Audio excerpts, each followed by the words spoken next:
আজকে সুববানদের ডাকে আমরা এখানে উপস্থিত হয়েছি, যেরকম ঠিক না? আলহামদুলিল্লাহ। সুববান 7 গুণের বহু বচন, সুববান এটা বহু বচন। যুব সমাজ, যার অর্থ আমরা করতে পারি যুব সমাজ। তো যুব সমাজের ডাকে যুবকেরাও এসেছে আর বয়োবৃদ্ধরাও এসেছে, আলহামদুলিল্লাহ। আর যে প্রোগ্রামে, যে অনুষ্ঠানে বা যে মিশনে যুবক এবং বয়োবৃদ্ধরা একত্রিত হয়ে এগিয়ে যেতে চায়, সেই প্রোগ্রামকে, সেই অনুষ্ঠানকে, সেই যাত্রাকে পৃথিবীর কোন শক্তি থামিয়ে দেওয়ার কোন সুযোগ থাকে না। বয়োবৃদ্ধ যারা, বয়স্ক যারা, দেখেন হাতে 5টা আঙুল, তাই না? এই হচ্ছে মুরব্বী, আর যুবক হচ্ছে 4 জন। তো এই মুরব্বী যদি সহযোগিতা না করে, এই 4 জনের কোনো কাজ করার ক্ষমতা নাই। আপনি বৃদ্ধ আঙ্গুল বাদ দিয়ে 4 আঙ্গুল দিয়ে খেতে পারবেন? জামার একটা বোতাম লাগাতে পারবেন? একটা লাঠি ধরতে পারবেন না? এই মুরব্বীর দরকার।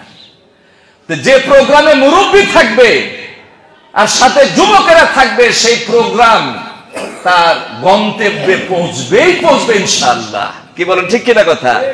আল্লাহু আকবার। যুবক, যুব সমাজ, তাই না? আজকে যুব সমাজের বড়ই দরকার, কারণ এরাই হচ্ছে আমাদের কর্ণধার, এরাই হচ্ছে আমাদের আশার আলো, এরাই হচ্ছে আমাদের কি প্রেরণা, অনুপ্রেরণা, এরাই হচ্ছে শক্তি। আল্লাহ রাব্বুল আলামিন দেখেন কোরআন মাজিদের মধ্যে কত সুন্দর করে বলছেন যে আল্লাহুল্লাযী খালাকাকুম মিন যুফিন, আল্লাহ তোমাদেরকে সৃষ্টি করেছেন দুর্বল করে বা দুর্বল থেকে। সুম্মা জাআলা মিন বা'দি যুফিন কুওয়া, এরপরে দুর্বলতার পরে দেন কি শক্তি, ক্ষমতা। সে কোন শক্তি? যে শক্তি পারমাণবিক শক্তিকেও হার মানিয়ে দিতে পারে। আল্লাহু আকবার। এরপরে তিনি সৃষ্টি করেছেন, এই শক্তির পরে আবার দুর্বলতা এবং বয়োবৃদ্ধতা এসে যায়। তাহলে মানুষের জীবনের 3টি অংশ, একটা হচ্ছে কৈশোর, শিশু থেকে নিয়ে, এরপরে হচ্ছে যৌবনকাল আর বৃদ্ধকাল। তো এই যৌবনকালটা হচ্ছে মানুষের জীবনের ক্রিম। দুধের স্বর খাইছি না আমরা? দুধের স্বর কি? দুধের মধ্যে সবচেয়ে মূল্যবান, তাই না? তো এই যৌবন কালটাই হচ্ছে দুধের স্বর। যেমন ঠিক মানুষের জীবনের মধ্যে যৌবন কালটা হচ্ছে শ্রেষ্ঠ সময়, কারণ এই সময়টা এমনই একটি গুরুত্ব সম্পন্ন সময়। এই সময়ে এই যুবকেরা যদি তারা ইচ্ছা করে জান্নাতের প্রাসাদও গড়তে পারে, আবার যদি ইচ্ছা করে জাহান্নামের আগুনের কুণ্ডলীও গড়তে পারে। এদের অনেক ক্ষমতা। আল্লাহ বলছেন কুয়া, এরা হচ্ছে শক্তি। তাই তো আমরা দেখেছি যুবকেরা যদি আল্লাহর নামে একত্রিত হয়ে তারা কোনো আন্দোলন, কোন সংগ্রামে নেমে যায়, তাহলে পৃথিবীর কোন শক্তি এদের সাথে আর পেরে ওঠে না। এরা এমনই একটি শক্তিতে পরিণত হয়, এরা ঝড়ের গতিকে থামিয়ে দিতে পারে, এরা সমুদ্রের স্রোতকেও এরা দমিয়ে দিতে পারে। তার প্রমাণ তো আমরা নিজেরাই দেখেছি, কি বলেন? দেখেনি? আমাদের পট পরিবর্তনের সময়তে যুবকদের ভূমিকাই ছিল কি অগ্রগামী। তা আমি বলতে চাই, এই যুবকেরা সবই পারে। যুবকদেরকে আরো একবার জাগতে হবে। যুবকদেরকে, বাংলাদেশের যুবকদেরকে আরো একবার জাগতে হবে। কিসের জন্য? ইসলামের জন্য। বাংলাদেশের যুবকদেরকে আরো একবার জাগতে হবে। কিসের জন্য? কোরআনের জন্য। বাংলাদেশের যুবকদেরকে আর একবার জাগতে হবে। কিসের জন্য? বিশ্বনবী মুহাম্মদ সাল্লাল্লাহু আলাইহি সাল্লামের আদর্শকে বাংলার মাটিতে প্রতিষ্ঠিত করার লক্ষ্যে। আর যুবকেরা যদি জেগে যায়, তাহলে ইনশাআল্লাহ বিইذنিল্লাহ আমাদের বাংলার মাটিতে কোরআন এবং সুন্নাহর পতাকা পথ করে উড়বেই উড়বে, কোন শক্তি বাধা দিতে পারবে না ইনশাআল্লাহ। আল্লাহ রাব্বুল আলামিন যেন এই যুবকদেরকে সেই শক্তি, সেই ক্ষমতা, সেই প্রেরণা, সেই অনুপ্রেরণা, সেই যোগ্যতা যেন আল্লাহ দান করেন। আমরা বলি আমিন। যুবকেরা যদি ভালো হয়ে যায়, যুবকেরা যদি ভালো হয়ে যায় তাহলে ভালো হয় আমার লাল সবুজের পতাকা। বাংলাদেশের যুবকেরা যদি ভালো হয় তাহলে ভালো হবে আমার বাংলাদেশের সমাজ। যুবকেরা যদি ভালো হয় তাহলে এই সমাজে কোনো নারী আর ইপটিজিং হবে না। যুবকেরা যদি ভালো হয়ে যায় তাহলে এই সমাজে কোনো নারী আর ধর্ষিত হবে না। যুবকেরা যদি ভালো হয়ে যায় তাহলে এই নারীকে আর উত্ত্যক্ত করা হবে না। তখন এক একজন যুবক এই নারীদের সতীত্ব রক্ষা করার জন্য শুধু পাহাড়াদারে পরিণত হবে না, এই নারীদের সতীত্ব রক্ষা করার জন্য নিজের জীবন পর্যন্ত বিলিয়ে দিতে পারে। যুবকের অনেক পাওয়ার, তাই না? আল্লাহ বলেছেন কুয়া, ক্ষমতা, শক্তি, যে শক্তি লোহার শক্তিকেও হার মানিয়ে দিতে পারে। লোহার শক্তি দিয়ে কত বম এই যুবকের উপর ফেলা হলো, তাই না? কত গুলি করা হলো। যুবকেরা কি পিছিয়ে ছিল? না। একজন তার সামনে মৃত্যুবরণ করছে, তাকে সরিয়ে দিয়ে আবার সামনের দিকে এগিয়ে যাচ্ছে। এটা শুধু যুবকদের দ্বারাই সম্ভব। এটা শুধু যুবকরাই পারে, আর পৃথিবীর কেউ পারে না।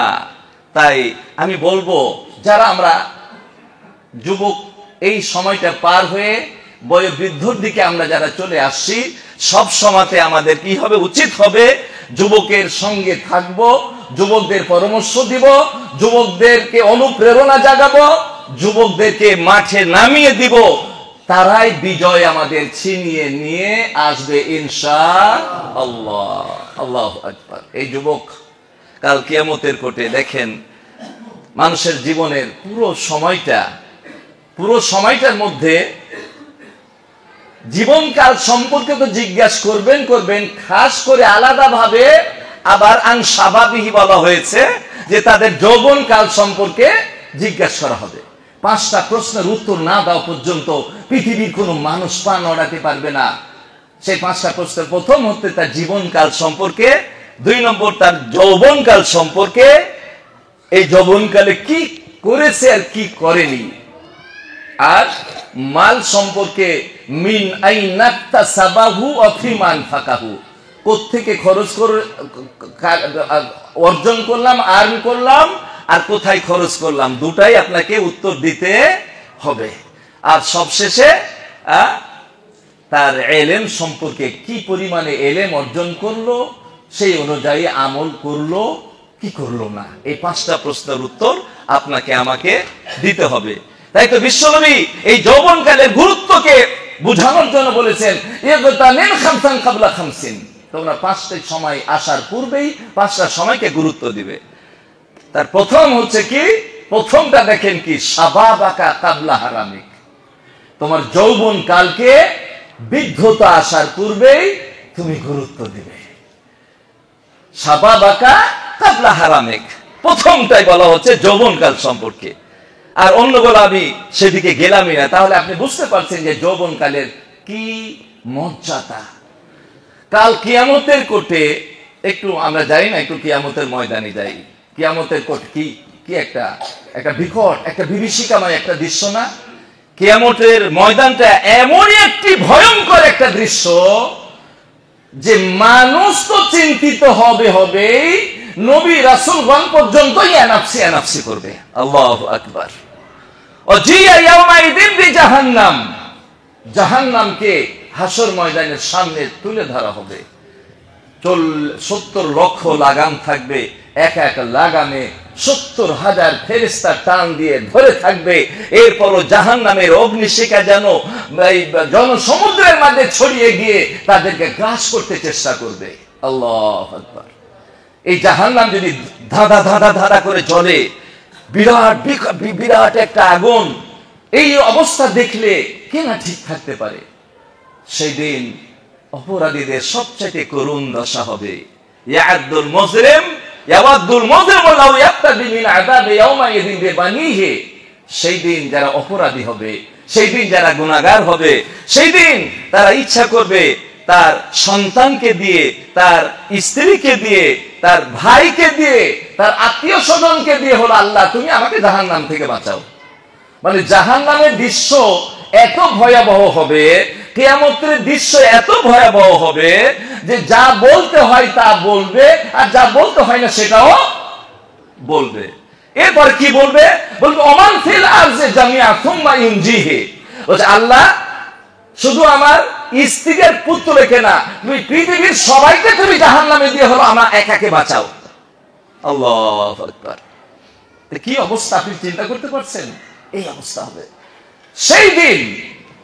আমার রাসূল বললেন সাবআতুই ইউযিল্লুহুমুল্লাহু ফি যিল্লিহি ইয়াওমা লা যিল্লা ইল্লা যিল্লুহু। সেই দিন 7 প্রকারের যুবককে, এখানে 7 প্রকার আছে তাই না, 7 প্রকার ব্যক্তিকে আল্লাহ আরশের তলে ছায়া দিবেন। আমি কি বলেছিলাম প্রথমে? 7 প্রকার যুবক। আসলে এই হাদিসের অন্তর্নিহিত যে অর্থ রয়েছে তাতে 7 প্রকার যুবকই বোঝানো হয়, যদিও এটা প্রকাশ্যে বলা হয়নি, কিন্তু জিমনান তার অন্তর্নিহিত অর্থের দিকে যদি আমরা লক্ষ্য করি তাহলে 7 প্রকার যুবকের কথা বলা হয়েছে। কিভাবে? আসলে আমি সংক্ষেপে এই কথাটা আপনাকে তুলে ধরতে চাই, হয়তো এইভাবে আপনাকে কেউ কোনোদিন বলেননি। সবাই বলেছে 7 প্রকার ব্যক্তিকে আরশের তলে ছায়া দেওয়া হবে, কিন্তু আজকে আমি বলছি আপনাকে 7 প্রকারের যুবককে সেদিন আরশের তলে ছায়া দেওয়া হবে। এর ব্যাখ্যাটা একটু দিয়ে দিই, এইখানটা একটু আস্তে করে দিলে ভালো হয়, খুব আস্তে। প্রথম কি? ইমামুন আদিলুন, যারা নেতৃত্ব দেয়, নেতৃত্বের আসনে যারা বসে, এরকম ইমাম। আচ্ছা বলেন তো, যারা প্রকৃত ইমাম, যারা সমাজ পরিচালনা করে, যারা দেশ পরিচালনা করে, এরা কি বয়োবৃদ্ধ খুনখুনা বুড়ারা পারে নাকি যৌবনের দরকার? যৌবনের দরকার। তাহলে নেই পরায়ণ বাদশা একবারে বৃদ্ধ খুনখুনা হলে সে সমাজ চালাতে পারবে না। তো এর অর্থের মধ্যেই পাওয়া যাচ্ছে ইমাম মানে কি? যুবক, যৌবন, একটা শক্তির দরকার। সেই শক্তি যদি পাওয়ার যদি না থাকে তাহলে সে সমাজ পরিচালনা করতে পারবে না। তাহলে ইমামুন আদিলুন। 2 নম্বরে আসুন, এবার প্রকাশ্যে বলাই হচ্ছে যে শাবুন নাশা ফি ইবাদাতিল্লাহ।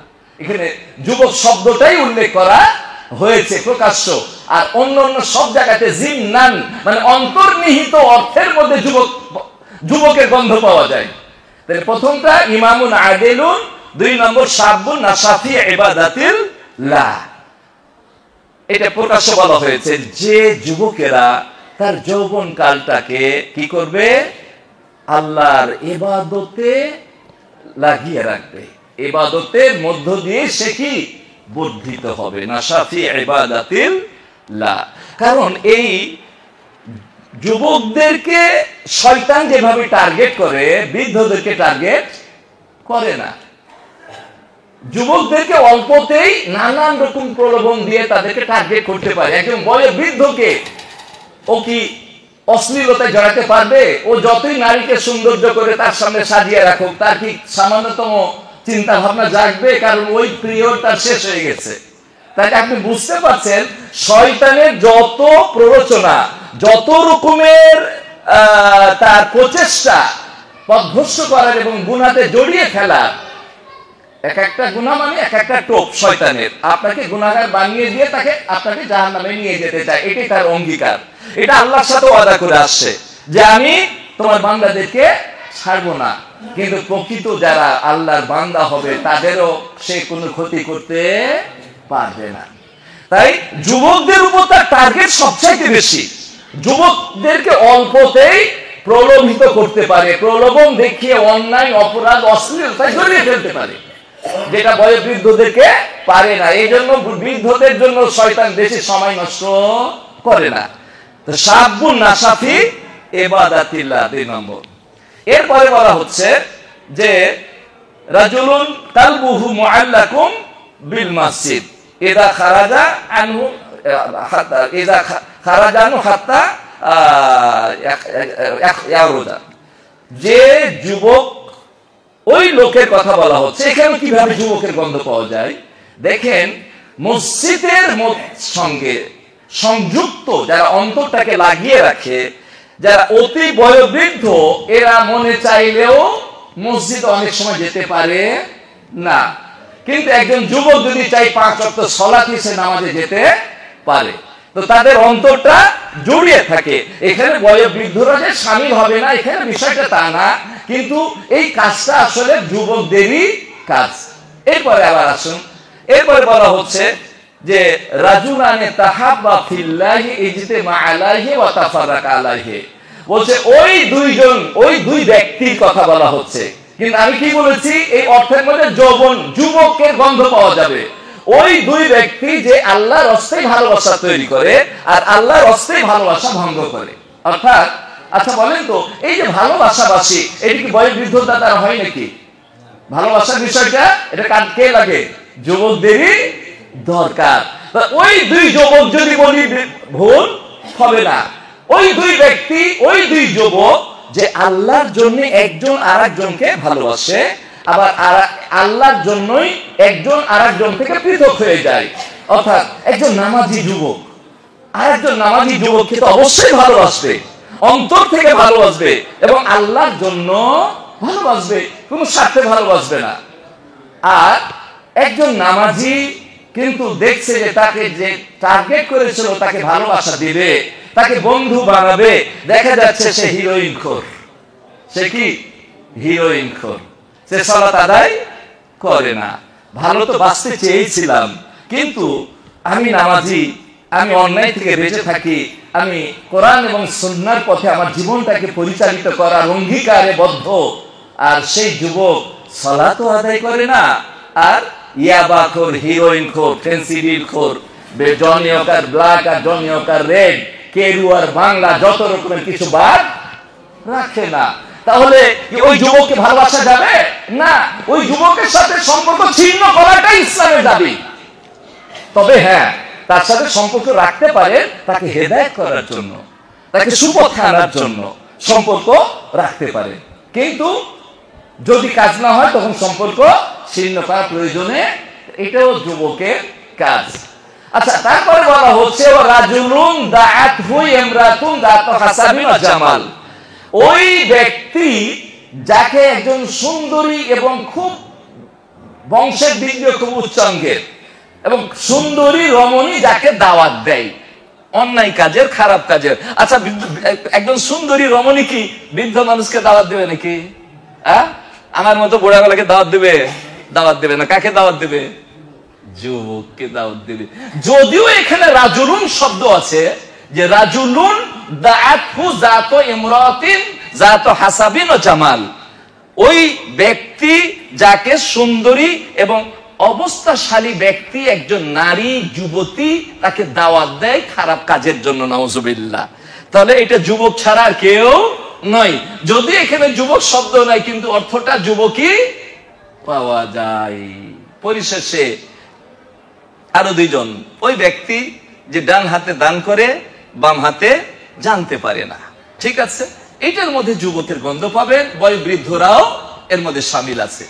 এরপরে সবশেষে কি আর একজন ব্যক্তি, যে সে ওই ব্যক্তির কথা বলা হচ্ছে যে শেষ রাত্রিতে উঠে সিজদায় পড়ে মালিকের সাথে প্রাইভেট করে, মালিককে স্মরণ করে, আল্লাহর ভয়ে চোখের পানি ফেলে। আল্লাহু আকবার। ফাফাজাত আইনাহু, যাকারাল্লাহ, আল্লাহকে স্মরণ করে তার চোখের পানি ফেলে।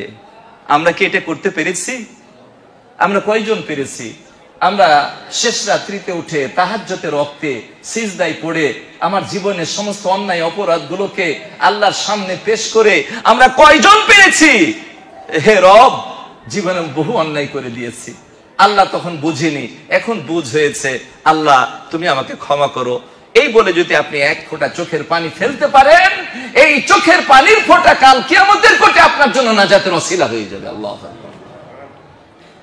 পীর রাসূল বলছেন, লাইসা আহাব্বা মিন কাতরাতাইনি আও আসারাইনি, লাইসা শাইউন আহাব্বা মিন কাতরাতাইনি আও আসারাইনি। পীর রাসূল বলেছেন যে দুই প্রকার ফোঁটা আর দুই প্রকারের জখম, এটা সবচাইতে বেশি আল্লাহর কাছে প্রিয়।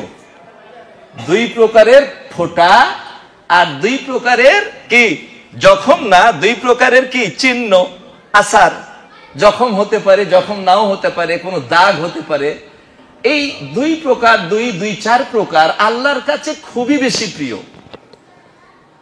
কাতরাতো দুমুইন মিন খাশিয়াতিল্লাহ, প্রথম বলা হচ্ছে আল্লাহর ভয়ে যে চোখ দিয়ে পানি পড়বে, এটা আল্লাহর কাছে সবচাইতে বেশি প্রিয়। আল্লাহু আকবার।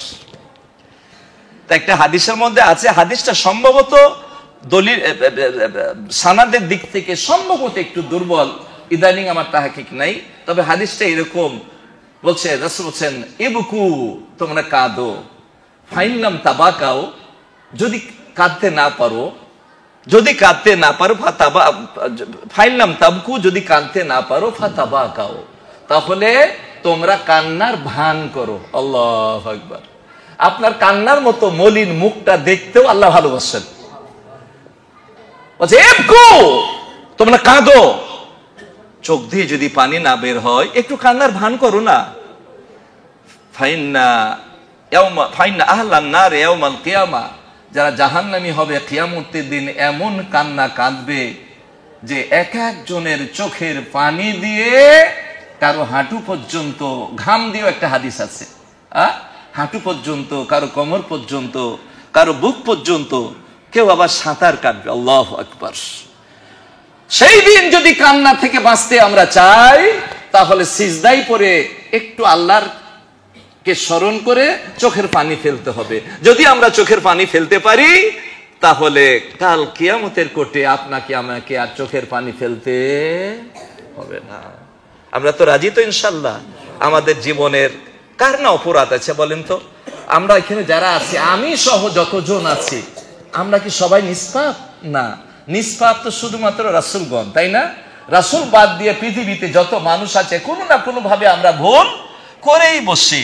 আর শয়তান তো আমাদের পিছনে কি একেবারে ওতপ্রোত ভাবে লেগে আছে অন্যায় করানোর জন্য।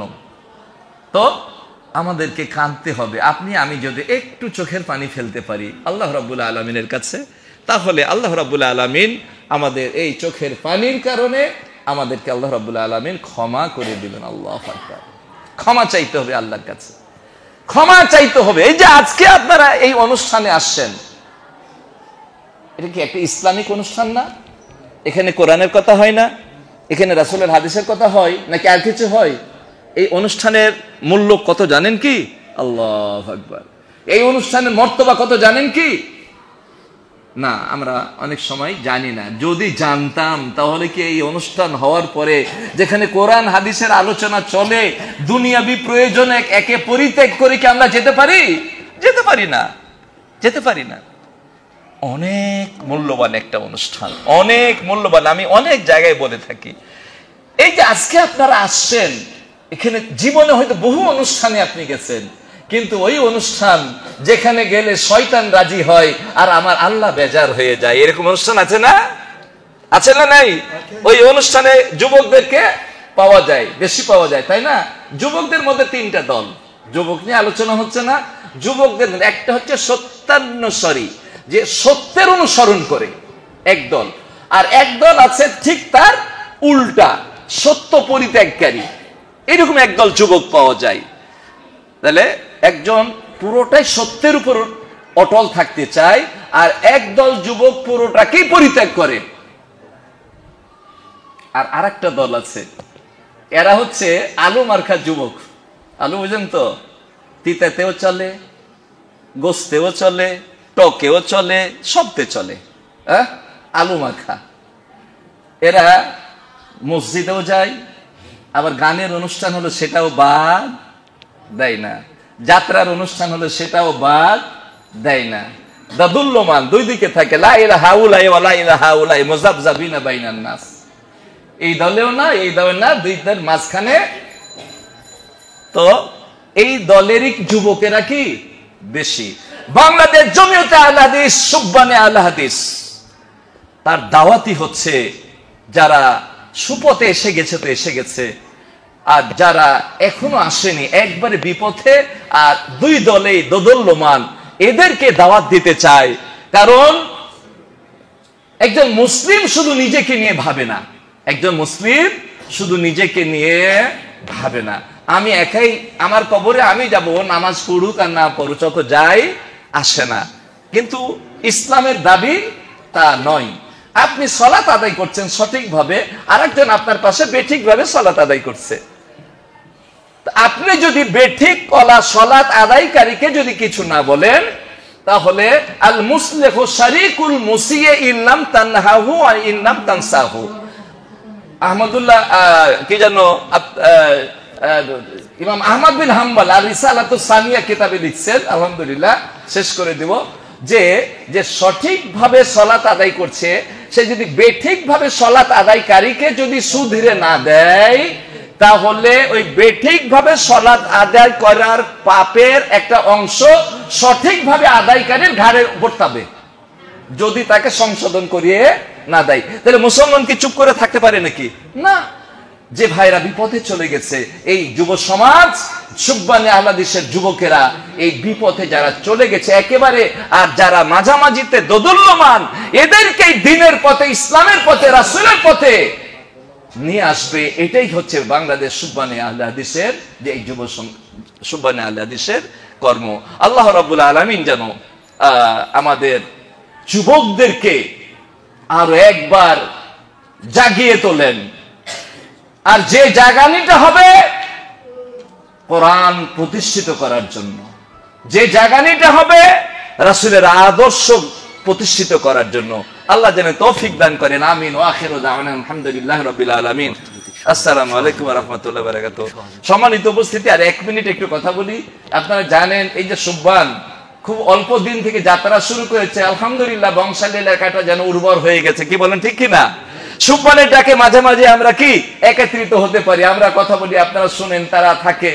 প্রত্যেকটা জায়গাতে খরচ আছে, খরচ আছে না? প্রত্যেকটা জায়গাতে খরচ আছে। তাই এই খরচটা আপনাদের দ্বারাতেই হয়ে থাকে। তাই এই দ্বীনি কাজে দেখেন, জিহাদ কিন্তু সব সময় বলা হয়েছে জান দিয়ে আর মাল দিয়ে। তো এই যে জানের জিহাদ, এবং আপনারা যদি কিছু সহযোগিতা করেন, এটা মালের জিহাদ হলো। আল্লাহু আকবার। তা আমরা কি জিহাদের খাতায় নাম লিখাতে চাই না? যদি চাই, তাহলে আস্তে করে পকেটে হাত দিয়ে কিছু নিয়ে এক জায়গাতে জমা করে এই সুবহানদের যুবকদেরকে দিতে হবে, যে তোমরা কাজ করো, খরচ যা লাগে আমরা দিব। কি পারবেন না? ইনশাআল্লাহ। তো কেউ মাহরুম থাকবেন না। যাওয়ার আগেই আপনারা পকেটে হাত দিয়ে যার যতটুকু সম্ভব দিয়ে যাবেন। এটাই কাল কিয়ামতের কোটে আপনার জন্য নাজাতের ওসিলা হবে। ছোট্ট শেষে হাদিস দিয়ে শেষ করে দিই। প্রতিদিন সকাল হলেই 2 জন ফেরেশতা অবতরণ করেন। একজন ফেরেশতা বলে, আল্লাহ যারা দানশীল এদেরকে তুমি বাড়িয়ে দাও। আর আরেকজন ফেরেশতা বলে, আল্লাহ যারা বখিল দান করে না এদেরকে তুমি ধ্বংস করে দাও। তো বৃদ্ধি করে দেওয়ার দলে থাকবো নাকি ধ্বংস হওয়ার দলে থাকবো? বৃদ্ধি করার দলে। আল্লাহ যেন এই বৃদ্ধি হওয়ার দলে যেন আমাদেরকে কবুল করেন। আমিন। ওয়া আখিরু দাওয়ানা আলহামদুলিল্লাহি রাব্বিল আলামিন। আসসালামু আলাইকুম ওয়া রাহমাতুল্লাহি ওয়া বারাকাতুহু।